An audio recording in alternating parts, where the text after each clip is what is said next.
This channel is part of the History Hit network.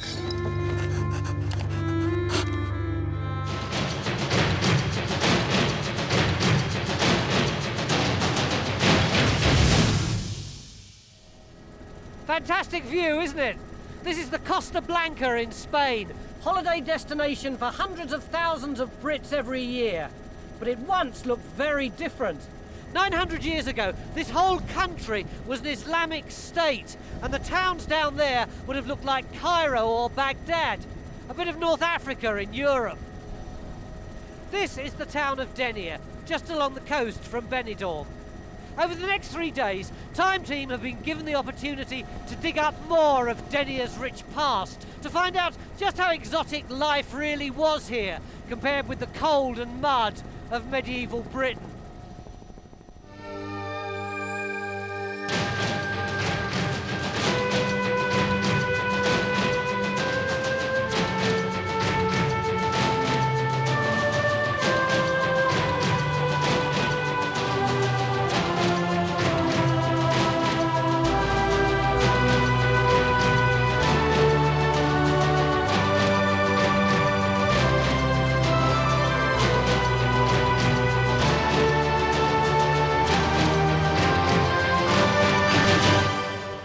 Mick?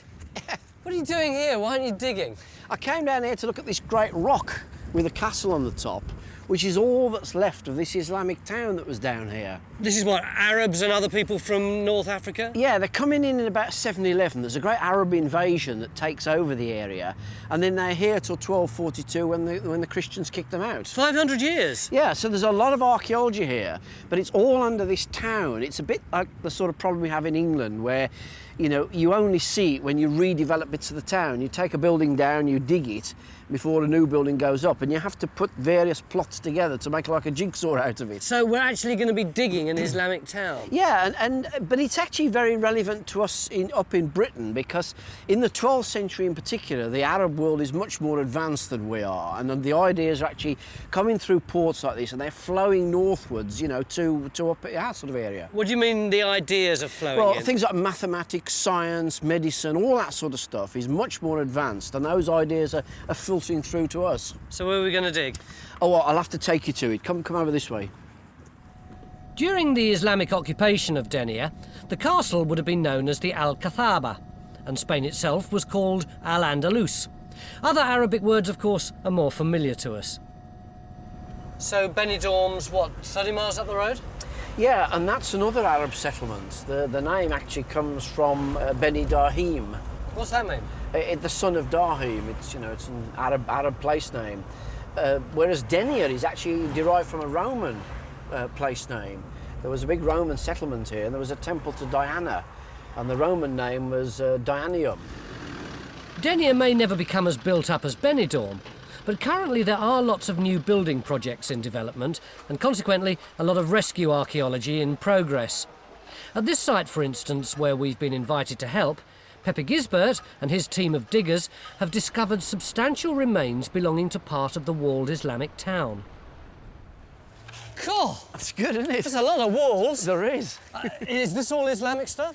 Well, a lot of it is, yeah. What we've done is ask Pepe to advise Victor on a reconstruction.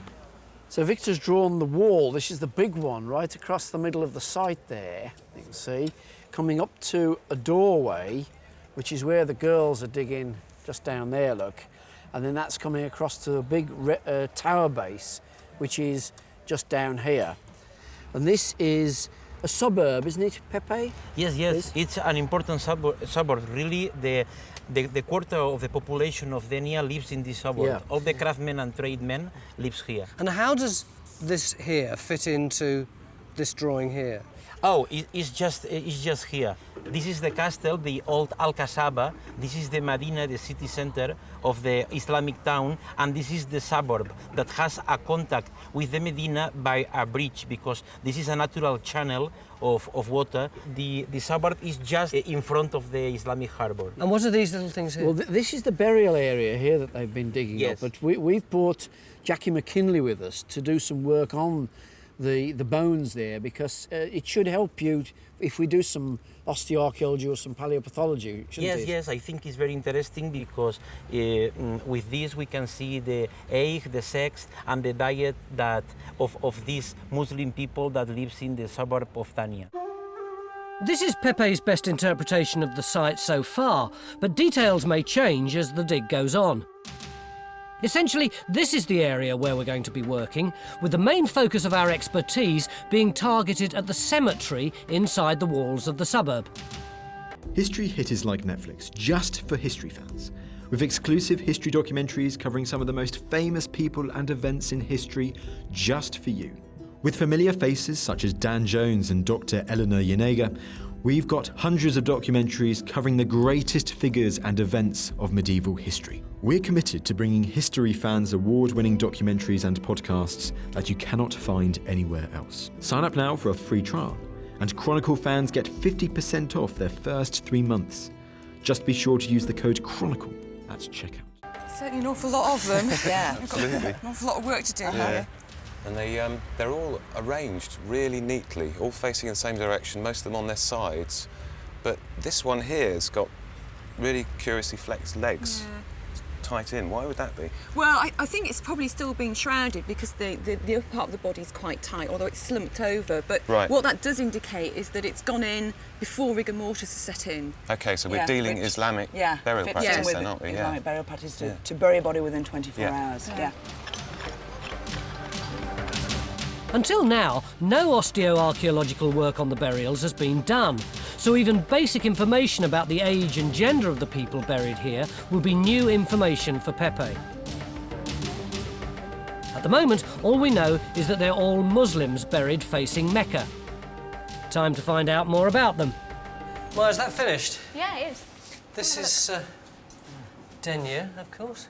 And this is the Greenwich Meridian line. So we're right directly below southern England there, aren't we? Yeah.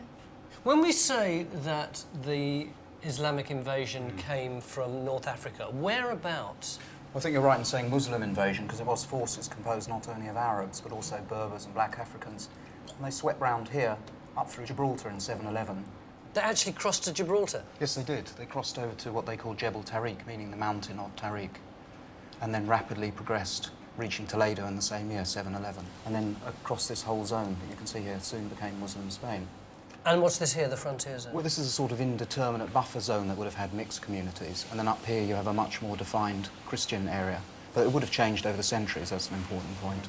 So what happened to all the Christians and Jews who were in occupied Andalus? That's a good question, but they're actually protected under Islam as people of the book, people of the Bible and people of the Torah. So they paid a slightly higher poll tax, but they're allowed religious freedom to a certain extent.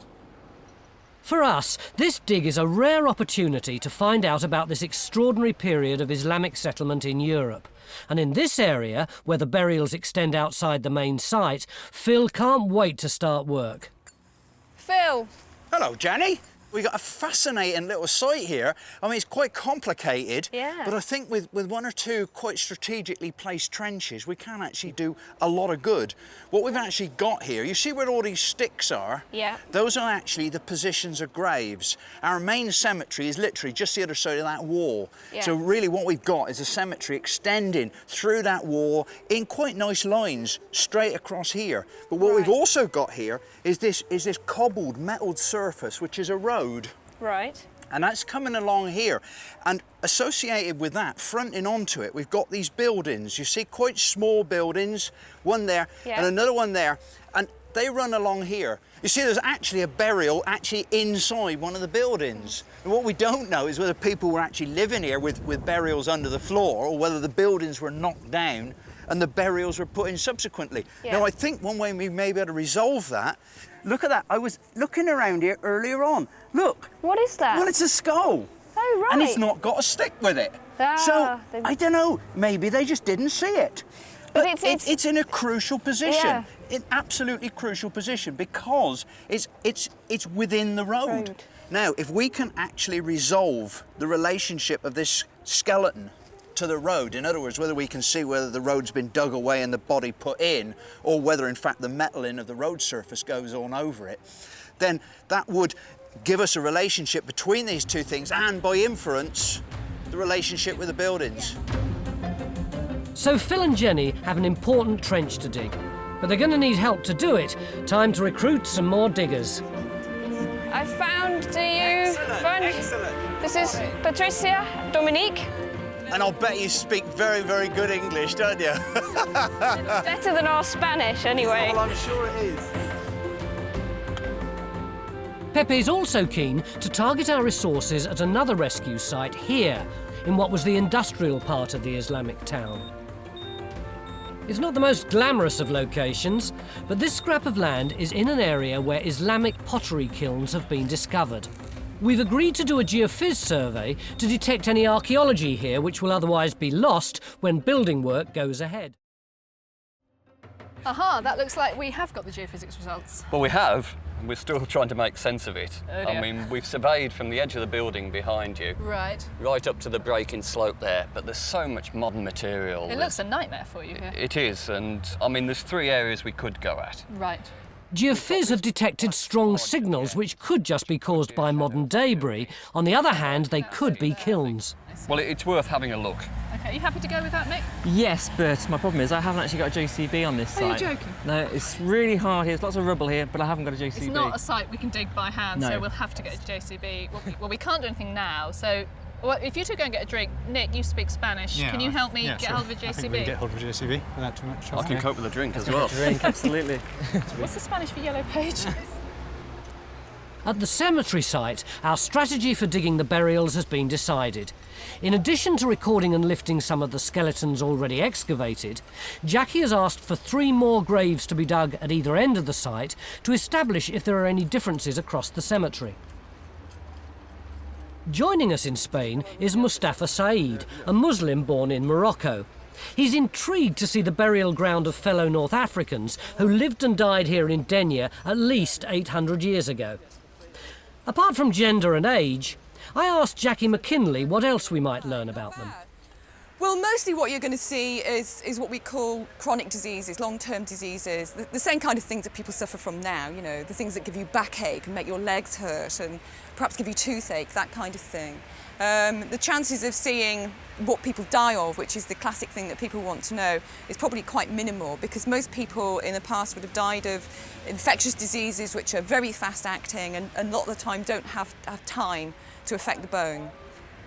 Yeah. Do you think these people would be of particularly high status? I think it's difficult to say because one of the defining criteria of the Muslim burial, which these very much are, you can tell from the orientation, the face directed towards Mecca, lying on the right-hand side, is the absence of grave goods, which archaeologists use to define status. So it is very difficult to say. But being a port community, I would think it was quite mixed here, from sailors to rich merchants, even if they died quickly. There aren't any headstones or anything? No, well, that's another of the criteria of a Muslim burial. Usually there aren't headstones, though there could be a small marker stone at the head in some instances and a little stone at the foot, but here we don't have them. Why are they all on their sides, Mustafa? Well, that's the normal practice, is standard Islamic burial. That's because of the size of the grave. It should not be wider than 1 span and 4 fingers.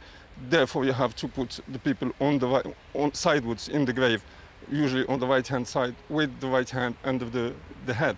1 span and 4 fingers? Yes, and there is a saying in Islam, they say that that's the only thing you take with you when you go is 1 span and 4 fingers. No, you can't, it's too hot. At the kiln site, the shocking news for Mick the Dig is that although Carenza has managed to get hold of a JCB, it won't arrive until 5 p.m. Until then, this site, which is rock hard, will have to be dug by hand. Carenza! Have you found something? Yes! Brilliant! I'm finding lots of metal. Oh, basically, the magnetometer has pulled up metal. So the spike on the drawing is this. It's not archaeology, it's rubbish. Still, it means Mick can now help Carenza with her trench. The prospect of finding an Islamic kiln in Denia has enormous interest to all our archaeologists because the pottery made here was very advanced and clearly influenced by contact with many different parts of the world. It's an splendid dish that represents a Mediterranean ship of the end of the 10th century with 3 masts, 3 lateen sails, and in this case, a scroll with an inscription in Arabic. It's shows the trade with the north of Africa in this period. It's really This bowl was imported from Tunisia, but all these other pots were made in Denia. In this case, you have a bowl with a section typical of pottery of the Tang dynasty in China. Oh, what sort of date is all of this then? The date is about the first years of the 11th century. Because in Britain, you see, we don't get pottery of this quality with this sort of decoration for another 200 years, in fact. You know, it's very much later. Yeah, well, this is an example of technology travelling from east to west. And then travelling from south to north to get to us. Yes, really. At last, the JCBs arrived, and the hard top layer is off. Time to find out what geophys we're detecting underneath.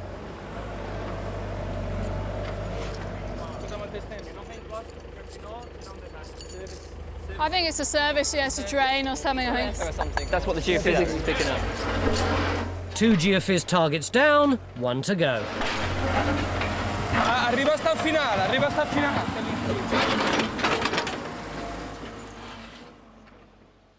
Have you sorted the street plan out yet? No, not yet. I'm still at the information gathering stage. Right. Just trying to get some idea of how the Islamic town worked. Yeah. Stuart will be looking at how the suburb and industrial district fit into the wider picture of Islamic Denia. Right. I mean, are the early maps any good? Because that's an obvious source. Well, they're variable. They seem quite good round about the coast area. With it being a port, it's been fairly well mapped. Yeah. But in the town area, they can be a bit dodgy. I mean, that's part of what I'm trying to do at the moment, see if I can relate all the information. Stop! Back at the kiln site, the signs are looking more promising. So you reckon all of this is probably Islamic? Yeah, I think that is the ties. Yeah, that's for the roof of the houses. Right, and roof also tile. this is. That's the handle, obviously. Yeah. No actual structure here, but Giuseppe has been checking a new area on the edge of the geophys survey and has found more pottery and indications that we could even have found a kiln. Giuseppe, what are these? This is a kiln furniture. From a kiln? Yes. Brilliant. Large bars. To keep the vessels apart when they're being fired, yes, so they don't stick together. The kiln furniture was found here in this patch of reddish soil, which could be evidence of the structure of the kiln itself. This is different to what we've been digging up elsewhere. Completely. But I think we need to see a lot more of this. Tomorrow, I think we'd get the machine in here, clear a good-sized space around here, have a look at this. But that's about it for day one. There's just enough time left now to check on Phil's progress. I can't believe it. We've been working hard all day and you're just drinking booze. What do you mean working hard? I'll tell you what, we've shifted some muck today, Tony. What you got? Well, we set out today, this morning, to actually establish whether the graves in the cemetery that go through there cut through the road, that cobbled area associated with these buildings. And we can now tell you quite clearly that the graves cut through the road. They are definitely later. And what's that you got in your hand? Well, this is our star find. This is the one we're really, really chuffed about. This is a piece of pottery which dates to the 1,000-year millennium, about 1000 AD. Isn't that right, Pappy? Yes, sure.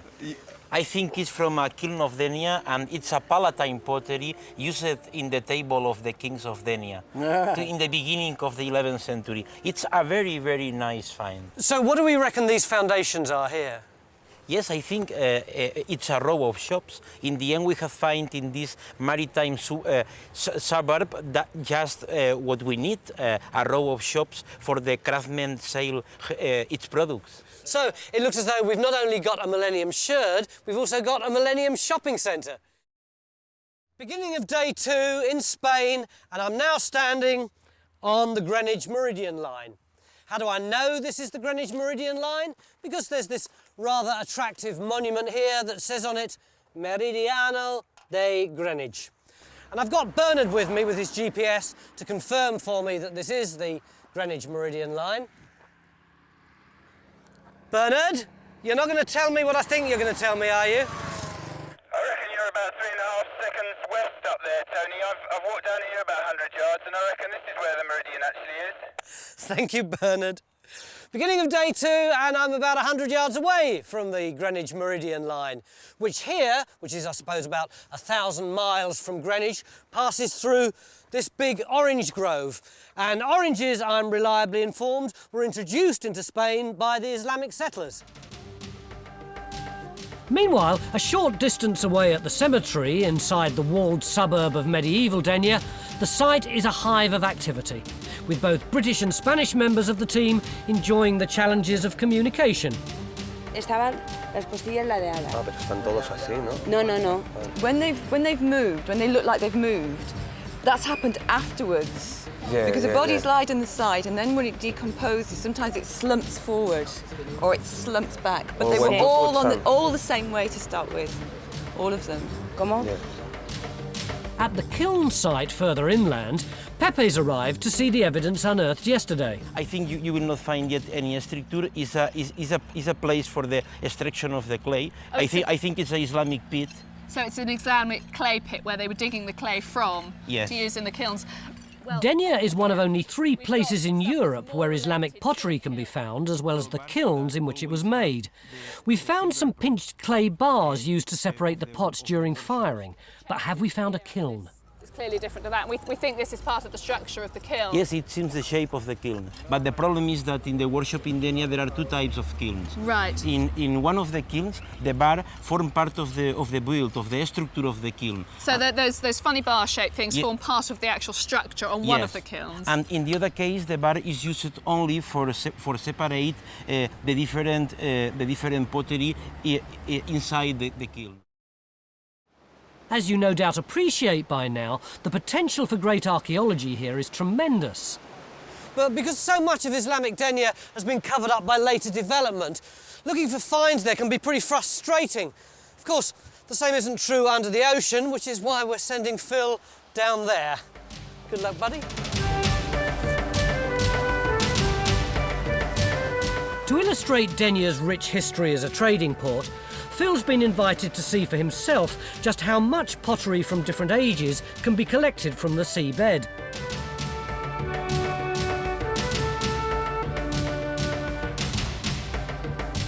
Apparently, if we're lucky, we should be able to collect a variety of finds ranging from Roman to medieval in date.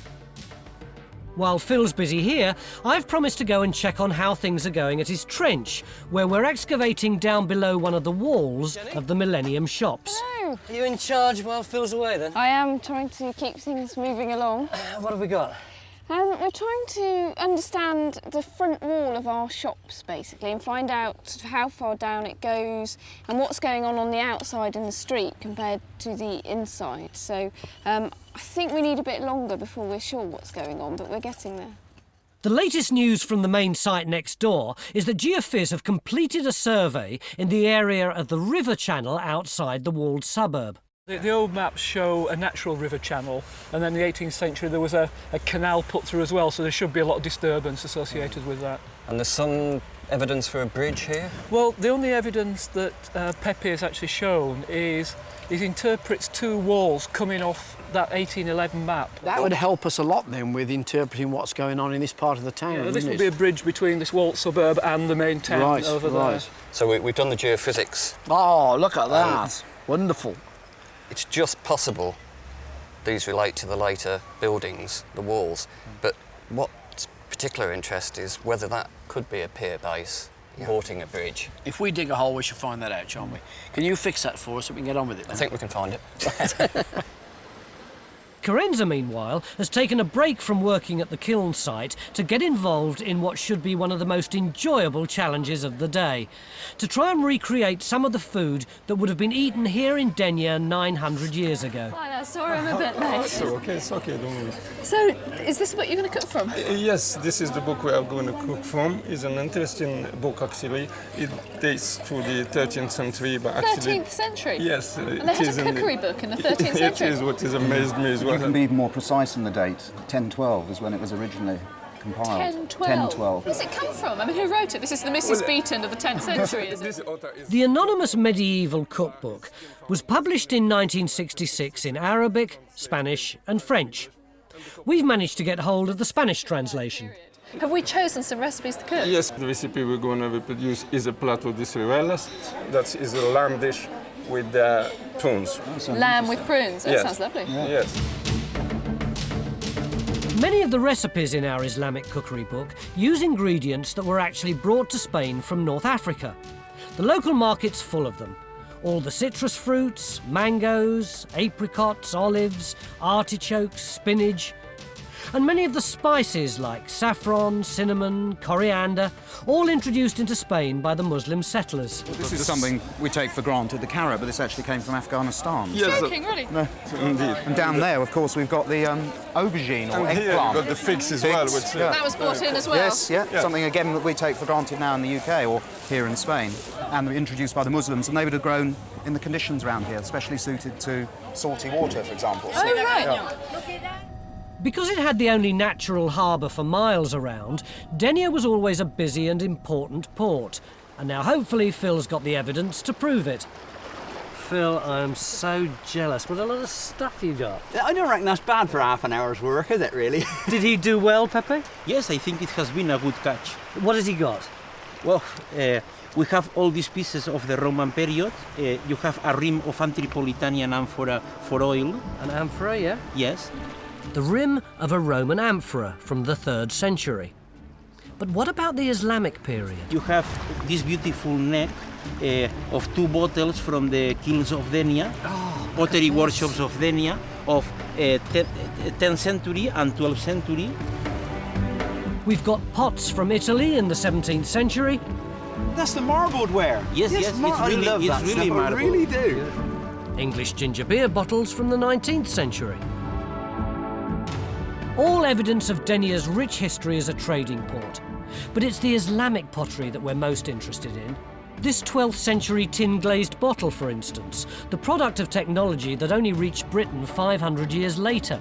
And who's to say that one of these Islamic pots wasn't made in the pottery kiln that we're currently digging up? Yeah. The boys are keen to get me chained to the cooker, but I managed to sneak off to come and see how you were getting on. How's it going? Having a great time here. What I've got is, I've got a large hole here. It's a lot bigger than it was when I saw it this morning, yes. Yeah, so I've got natural clay here, right. A large hole cut into it which is full of stone and clay, and loads of pottery. This is just a few from cleaning here. You know, this is just crumbs. This is a few bits that I've actually just cleaned off the top. Wow, Some bits are marked out ready to be painted, but clearly unfinished. Sure evidence of pottery production. Best of all, the shape of the kiln is beginning to show up really well. Oh, that is fantastic. Good grief, look at that. It's great. Couldn't be better, could it? This red here is where, when this was hot. That's the burned earth, isn't it? Yeah. There. At the local catering school, our Moroccan cook Mustafa has enlisted the help of Jose, a Spanish cookery student, who's intrigued to learn about food as it was cooked in Spain over 700 years ago. If you chop the garlic, I'll chop the onion. It seems fairly straightforward. Lamb flavoured with onions, salt and garlic. And then the spices. Coriander seeds, black pepper, cumin, cinnamon, and also saffron. Saffron, of course, is a vital ingredient in the famous Spanish dish paella. Paella is an Arabic word for leftovers. And in the good households, the servants used to be left with all the leftovers, and they used to assemble them and they make a dish for themselves after their masters eat. And hence the word baqiya, which is the original Arabic word being mispronounced in Spanish to paella.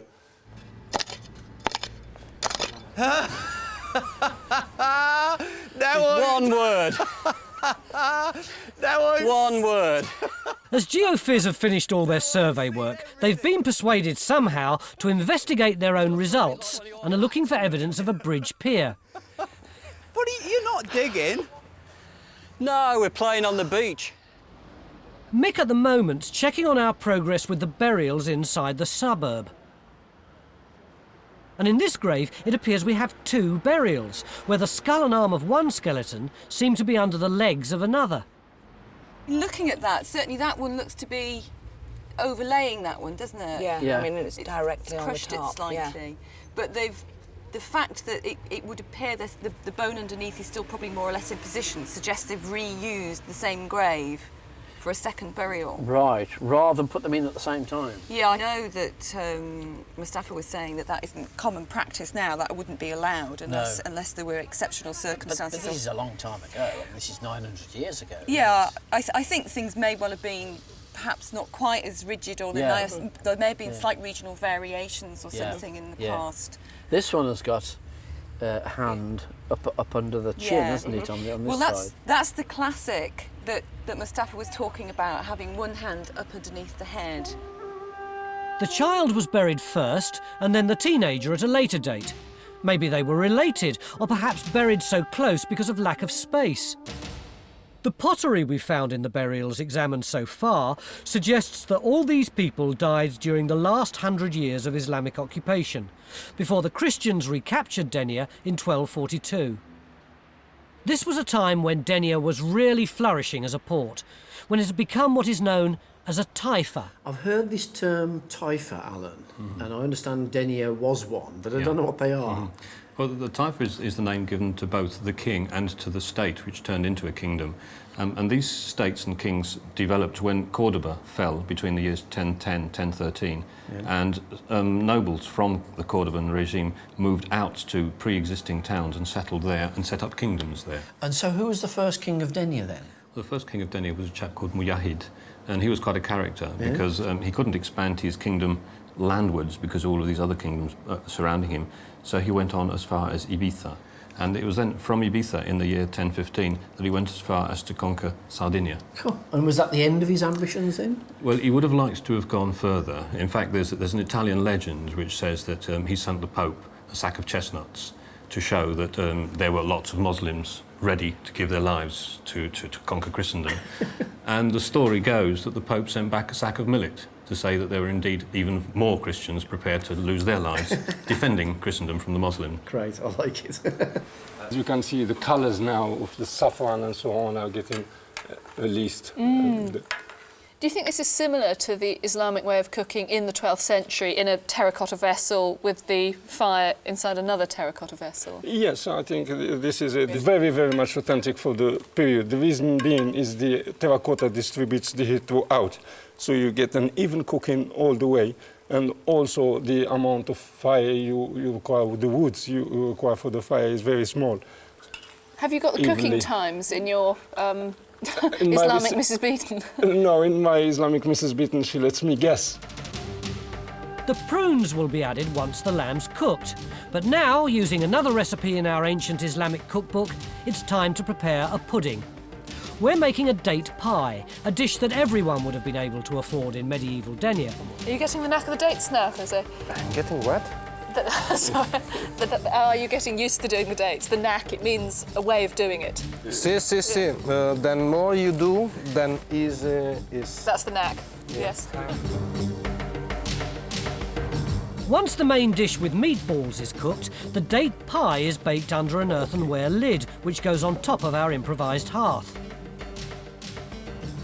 Meanwhile, at the kiln site, the rescue dig is proving hard work under the hot afternoon sun, but it's not without its rewards.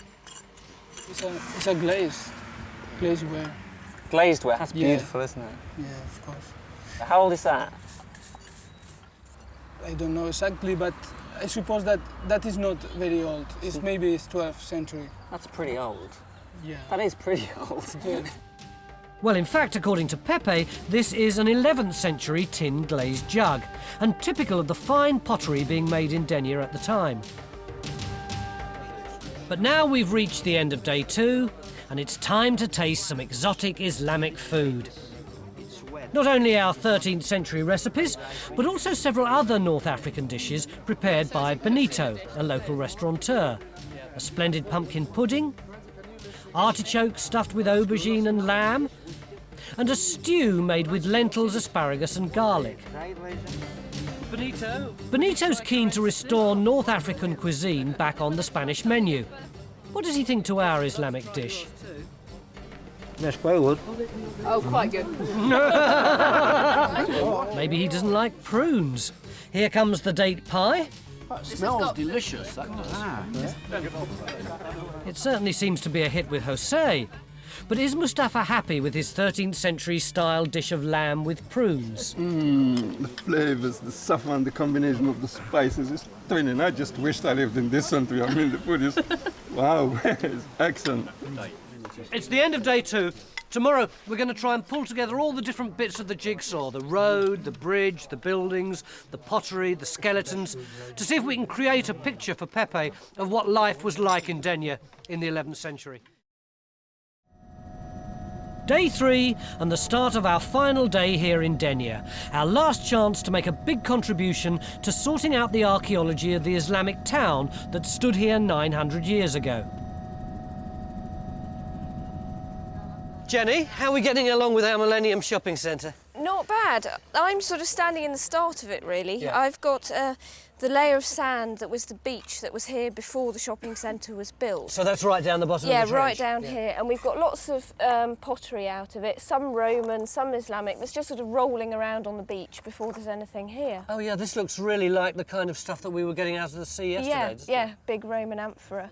And then basically, around the start of the 11th century, at the millennium, dated by the pottery we found on the first day, this sand dries out enough for people to start building here. And we've had this fantastic find. It's a little coin with Arabic on it. So it's some Islamic money. Can we date it, do you know? No, it's not quite well preserved enough to actually know what date it is, but it's got Arabic script on it. Phil, how long were these shops in existence for? Probably not much more than about 100, maybe 200 years at the most, Tony. It's certainly by the end of the 12th century, the buildings must have fallen down, the road must have gone out of use sufficiently that we've actually got the cemetery extending along over this, over our shopping centre. You see here, these cobbles are the road. And here's the edge of the grave coming along here with these stones going round there and back there. And there is the skull that we saw on the first day. Yeah, and we can see that this skull actually is facing east again by the bones on the side, the cheekbones and so on, and then the burial's back down here because here's the ribs, look. So you've got this peninsula of stones that's been left by another grave cut, and there's a whole row of them. Now, these graves actually are planted right on top of the road. They're not just butting up to the edge of it, they're right in the middle of the road. And you wouldn't actually put graves in the middle of a road unless the road had gone out of use. And do we know what period these graves are?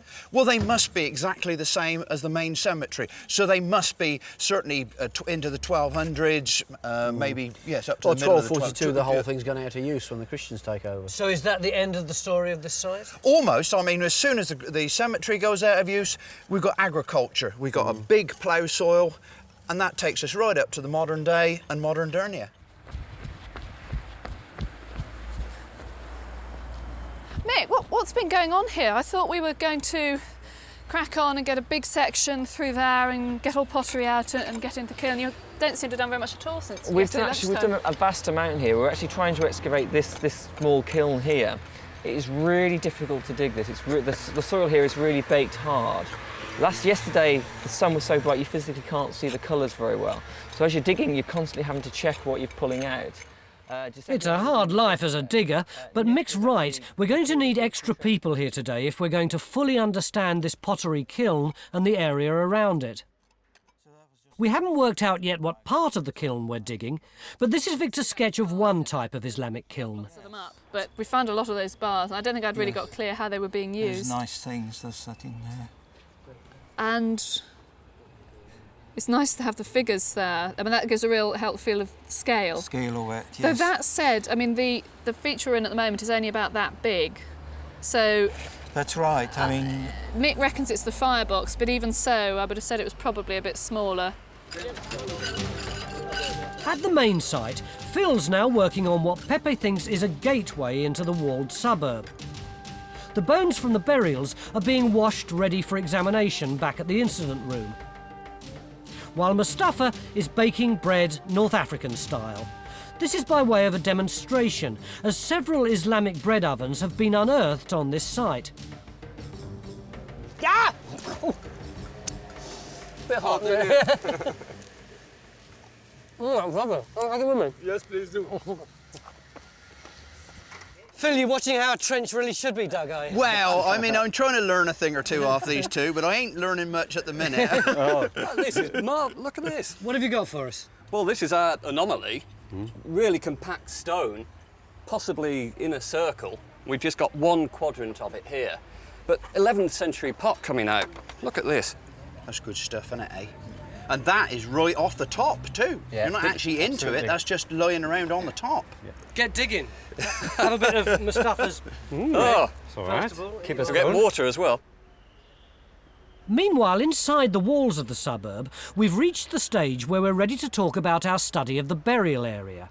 Barney, for instance, who's been excavating a burial here, has found some dating evidence that's significantly earlier than anything found in other areas of the cemetery. This little piece here, Can I? yeah, comes from a tiny little jar with two handles. It's 11th century, which is great because it seems to tie in with our idea that this whole area of the graveyard might be of a different and earlier phase. Also, it appears that the graves in this part of the cemetery are on a slightly different alignment, and Mustafa has ideas about this based on his experience living in Morocco.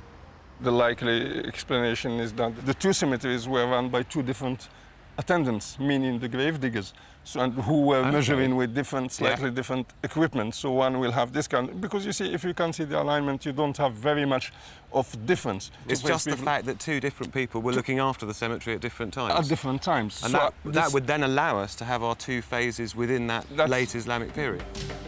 There are over 200 burials here, which eventually will all have to be recorded and lifted before building work goes ahead. We think that this area might have been the original cemetery before it expanded in the 12th century. Of the 80 skeletons we examined, we were able to identify 23 as being male and 28 as female. Jackie chose to study these two burials in detail. What can she tell us about them? This one here is a Negroid skull, whereas this one here is a Caucasoid skull. How on earth can you tell that? If you look at the Negroid skull, this is the maxilla, this part here, the upper jaw, is far more pronounced. It protrudes far further than the Caucasoid one. That's much flatter across there. And the other difference is in the nasal aperture. If you look, this is much wider across here than this. So I mean, this is interesting in that we've clearly got probably European and African elements in the population here. Well, of European type, because some of the North African peoples would have Caucasian type skulls. Right. It depends what part of Africa you're dealing with, but it does clearly show that people were coming in from different areas and settling here. And there was no differentiation in where they were. They weren't put in one particular bit of the cemetery or anything. It was your beliefs that put you there. Nothing else. That was all that mattered. And are these the two skeletons that go with these two skulls? Yeah, not all of them. Just the bits we managed to wash so far. And can we learn anything about those? Jackie has estimated the height of the two individuals by making a calculation based on measuring the humerus bone on each skeleton. The Caucasoid is about 5'5½", whereas the Negroid skeleton is about 5'6½". Oh right, so just a little bit taller. They're just a little bit taller than each other. And is there anything about how robust these individuals were? Well, yeah, that's where the real difference lies. If you look at these are the two bones that I took the measurements on. Crikey, that's much thicker and heavier, isn't it, than this one? Yeah. Is that because he was built like that, or is it because he's done a lot more work? Probably part and part of each, I think. And with a bit of help from Victor, we can start to imagine what our two Muslim residents of medieval Denia might have looked like. But now, time to find out what we've discovered about the process of making pottery in Islamic Denia. What have you got? Well, we finally got our kiln ready for you to see, really. Mick's just about getting to the bottom of it there. I don't know if you can see right in the bottom now, it's sort of grey and ashy right at the base. It would have been, when it was in use, it would have been about that deep. You can see how wide it was. Then it would have had a domed clay roof on it. In fact, most of the domed clay roof is sitting just behind you there. What's really exciting about it, though, and is almost unique, is the fact that the main kiln was 11th century, but after it went out of use in the 12th century, it was these little holes were dug in it as it was starting to fill up, and they're for preparing the oxides for glazing. Oh, wow. And that hasn't been found before in Spain, we don't think. So that's a really unique find. We've actually found quite a lot of the wall of the kiln. See, this would have gone over the top of the whole kiln. That's right. This is the domed roof that's obviously sort of collapsed in. They're absolutely bizarre. We found two types of kiln furniture, and most importantly, examples of the pottery being made here in the 11th century, which is the same sort as what we found at the Millennium shops. So that would have been one of these big shallow food dishes, probably sat in the middle of the table with the family meal on it, and everyone sort of helped themselves, just like we did last night. Yes. Victor's drawing is more or less correct. It's just that this 11th century kiln was much smaller. The pot sat on bars radiating from the walls and the firebox was underneath. Later in the early 12th century, when the kiln wasn't used for making pottery anymore, holes were dug to heat up glaze for pottery. This is amazing, John. I mean, this is the first time I've seen this. Well, where did it come from? Well, we think we've got one vessel here with two handles, a big jug, and then you can see bits of the base. And it was all together, and it was actually in one feature on top of the wall here. Now, you don't know about the wall either. Well, no, go on, tell me. I mean, we've got all this stonework forming this wall on this sort of alignment here. Now, it's clearly not a base of a bridge, but being out here, being below the 11th, 12th century pot, it's clearly early. So it's got to be something to do with a causeway, whatever, out in the estuary, outside of the site. It's funny you should say that. But you get these bits with the green, they're not as sharp as the bits that are not green. Look at the stuff that hasn't got the green staining on. The edges are so much crisper, they're very, very sharp, whereas the stuff that's got the green staining on it is rounded and rolled. And I'm sure that this means that this stuff has been actually in the water. And I reckon they've just dug a trench into the sand, put a rough sort of basin in there, and like you say, I think it's a causeway, perhaps even a quay frontage. What's interesting is that the geophys structure seems to line up with the area where Pepe thought the gateway into the suburb should be. So is there any evidence of a gateway here? Phil reckons there is. Here's the edge of the wall. This is what I think. The wall comes along there. Yeah. I think it follows along to there. Yeah. And I think it follows along here. Oh, I right. think the stones in here joined up there. I think that all these stones have been robbed away. I think they've been taken away. I think you can see where there's a stone there with a mortar down there. There's another one there with a mortar there. The evidence for the other side of the gateway has been destroyed by modern building work. But as Phil points out, the surface of the road still survives. But I think here is the actual road surface itself. Look, you've got these enormous bits of tile. They're actually impressed and broken in place, actually on the road surface. More work's needed here to establish the date for this gateway. Stuart believes that it could have been a later addition and that the original gateway may have been in this area, in line with the road found alongside the Millennium shops. In Phil Harding's trench, they picked up a road alignment, and in the corner of the cemetery there was another alignment, and you can see if you line the two up, it takes the roadway west of this Gart chamber and not to the east. Stuart's also been looking at the wider picture. You can see here, this is modern Denia from an air photograph. There's the castle, the kiln site we've been digging, and the cemetery area. If we take a look at it as it was in the 11th century, it's a slightly different picture. Castle, walled town around it. This is a walled suburb area here. The town is built on this long sand dune that comes down here. The area behind it was trapped water. It's very muddy, very swampy. Why couldn't they have built more suburbs on this green bit? Well, it's a port, isn't it? It's a thriving trading centre in the Mediterranean. You want your activity, your focus of your settlement to be next to the waterfront. Gathering together all the archaeological information, Victor's created an impression of Islamic Denia in the 11th century.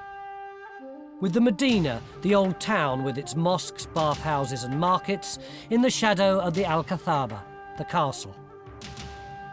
And the industrial zone on the outskirts with its kilns and workshops. But it's the suburb, the new town, that we can now add to the picture. We know the suburb was enclosed by high walls, designed, no doubt, to reflect the growing wealth of the port, as well as protect the rich merchants inside. We can also confirm that there were indeed structures out in the estuary, and perhaps one of them was a causeway providing a link with the rest of the town. In the 11th century, we think that one of the gateways into this new part of town was here, and that this might have been the view that greeted any visitor as he passed through the gate. 100 years later, we also know this view had changed dramatically. The shops had been demolished and the cemetery for the Muslim merchants and traders of Denia had expanded to occupy this entire corner of the Islamic town. Many, many thanks, and I hope you come back soon. He didn't say next year, did he?